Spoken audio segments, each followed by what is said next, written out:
Hello दोस्तों, तो आपका स्वागत है मास्टर जी प्रोग्रामिंग वीडियो ट्यूटोरियल्स में।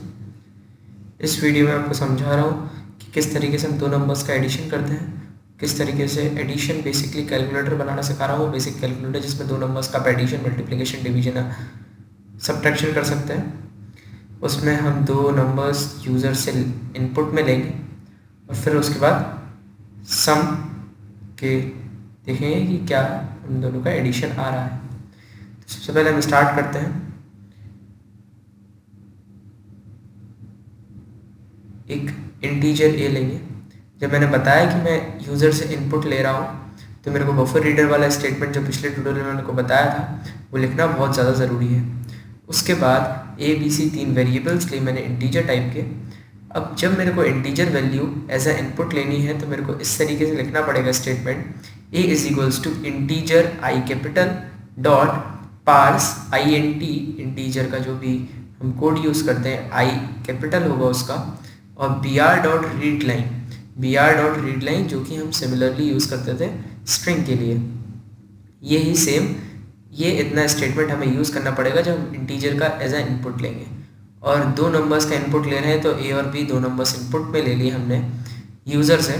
उसके बाद हम दोनों का एडिशन जो है ए प्लस बी उसको सी में स्टोर करा रहे हैं।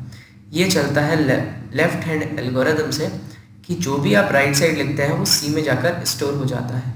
उसके बाद system dot out dot print L N ये क्या करेगा कि प्रिंट करेगा किसको, सी को। सी में क्या स्टोर है, सम, तो हम एक मैसेज देंगे सम इक्वल्स टू प्लस सी लिख देंगे तो हमारा जो भी सी में वैल्यू होगी यानी ए प्लस बी की जो वैल्यू होगी वो स्टोर होगा आपके सी में आ जाएगी। अब मैं स्टेटमेंट दे दूँ यूज़र को कि वो पता रहे कि उसको दो वैल्यूज़ को इनपुट देना, तो system dot dot print L N enter two numbers, ये मैसेज सही रहेगा जिससे यूज़र को पता रहे कि मेरे को करना क्या है, क्योंकि उसको नहीं तो प्रोग्राम देखना पड़ेगा कि एग्जैक्टली करना क्या है उसे। तो मैंने ये, अब मैं इस प्रोग्राम को रन करता हूँ। देखिए मैंने इस प्रोग्राम को रन किया। जैसे मैं इस प्रोग्राम को रन करूँगा आप नीचे देख सकते हैं एंटर टू नंबर्स के बाद ऑप्शन आ रहा है। अब आप दो नंबर्स को इनपुट करिए। मैं यहाँ पे एक इंटीजर दे रहा हूँ, एक नॉन इंटीजर वैल्यू दे रहा हूँ। यहाँ पर एक कॉन्सेप्ट है नॉन इंटीजर वैल्यू देने का। देखिए एरर जनरेट होगा, ये होता है कंपाइल टाइम एरर, नहीं रन टाइम एरर। कंपाइल जब हो चुका है आपका प्रोग्राम उसके बाद ही आपके पास ये आउटपुट देने का ऑप्शन आया है। मैंने क्या किया, ये रन टाइम एरर जनरेट हुआ। रन टाइम एरर क्यों जनरेट होता है, क्योंकि जैसे सी प्लस प्लस में अगर आपने सी प्लस प्लस पढ़ी हो तो एक सी प्लस प्लस में चीज़ होती है ऑटोमेटिक टाइप कन्वर्जन।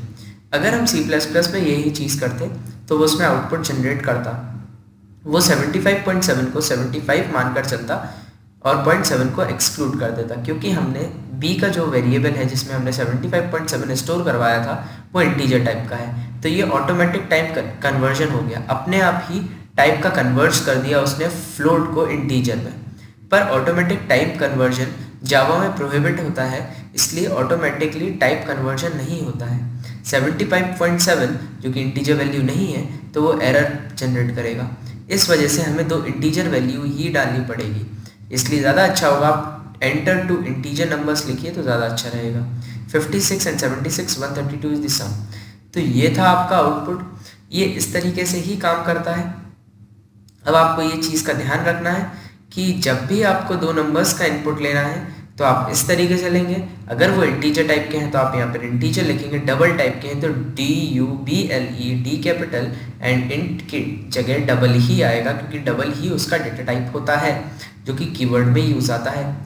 तो ये जो चीज़ें हैं ये आपको बताएंगी कि किस तरीके से हम यूज़र से इनपुट लें।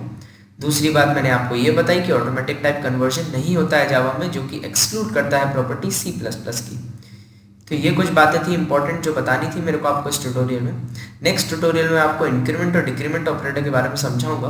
उससे पहले जाते जाते मैं आपको एक और बात बता दूं, अगर a प्लस बी की जगह आप a*b लिख दें तो वो बिल्कुल सिमिलरली काम करेगा। जैसे मैंने बताया मैं बेसिक कैलकुलेटर बता रहा हूँ, तो बेसिक कैलकुलेटर में आप मल्टीप्लाई भी कर सकते हैं। आप दो नंबर्स को आप इनपुट दीजिए 67 या 8 इंटू 536, तो ये बिल्कुल बेसिकली वैसा ही काम करेगा जैसे कि बाकी मैथमेटिकल फंक्शंस करते हैं।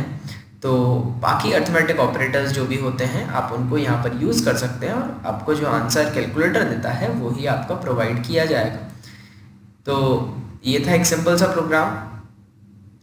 तो मैंने आपको बता दिया है क्या था इस प्रोग्राम में। नेक्स्ट मैं आपको बता चुका हूँ क्या पढ़ाऊँगा। तो आपको नेक्स्ट ट्यूटोरियल अगर देखना है तो मेरा चैनल सब्सक्राइब करिए जिसका नाम है मास्टर जी। Thank you.